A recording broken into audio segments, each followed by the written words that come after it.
The Northern Cape SAPS Provincial Crime Investigation Service is investigating a case of business robbery that took place at a private mortuary in Kuruman. It's alleged that on Monday at approximately around 1 a.m., two unknown men entered a guardroom at the funeral home and assaulted, tied up and blindfolded security guards, and then also made off with the bodies of 3 deceased. For more on this, we're joined by SABC News reporter Thabiso Radebe. Good afternoon, Thabiso. You know, this story, though quite worrying, is also quite bizarre. The suspects made off with 3 bodies. Can you just share all the facts that we have at this point on this case?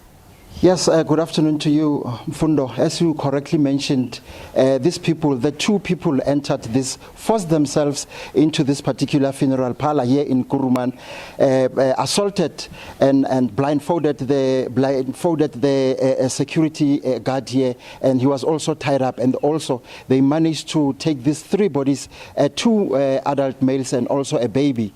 And police opened their investigations when the case was reported. But for families, for the village of Maruping, obviously it is still tense here. People are still asking themselves questions. It's honestly quite shocking. So do we know at this point if the bodies that were stolen are bodies of individuals that were related as a start? Yes, no, they are not related. It's 3 different families.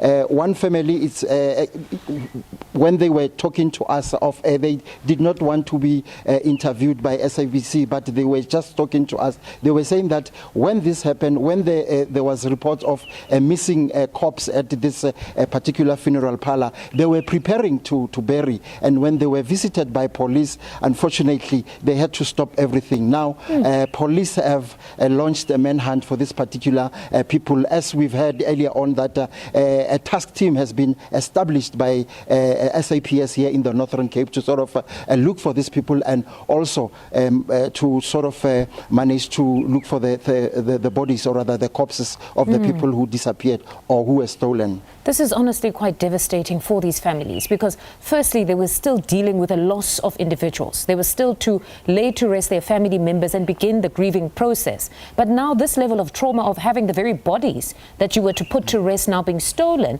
I'd like to believe that these families believe they're in a movie. Has social department or government officials reached out to the families? No, this afternoon we visited the involved funeral parlor. They refused to speak with us.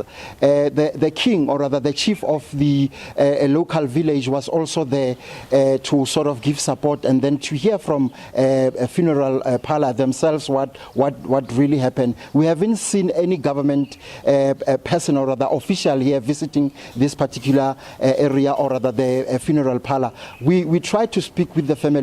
Yes, of course, you are correct when they say that they are so traumatized.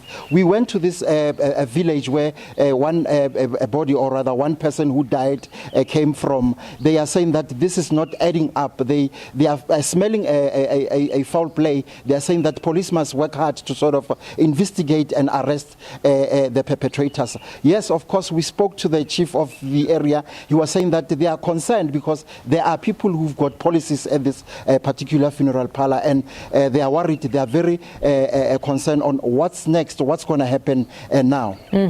Are they perhaps worried about the safety of the corpse if in future they lose family loved ones and then they have to be there? What are the concerns around them having policies with this specific funeral parlor?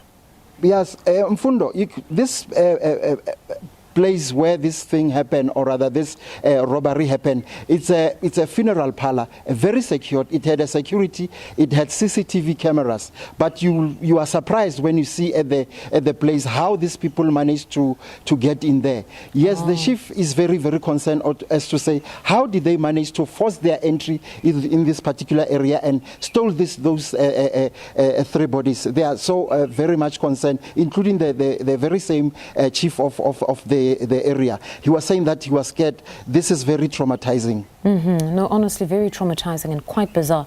Thabiso, thank you very much for that update. We must certainly catch up with you as the days progress as to whether maybe they are able to locate the corpse or even find those suspects. Thank you very much again. That's SABC News reporter Thabiso Radebe speaking to us there.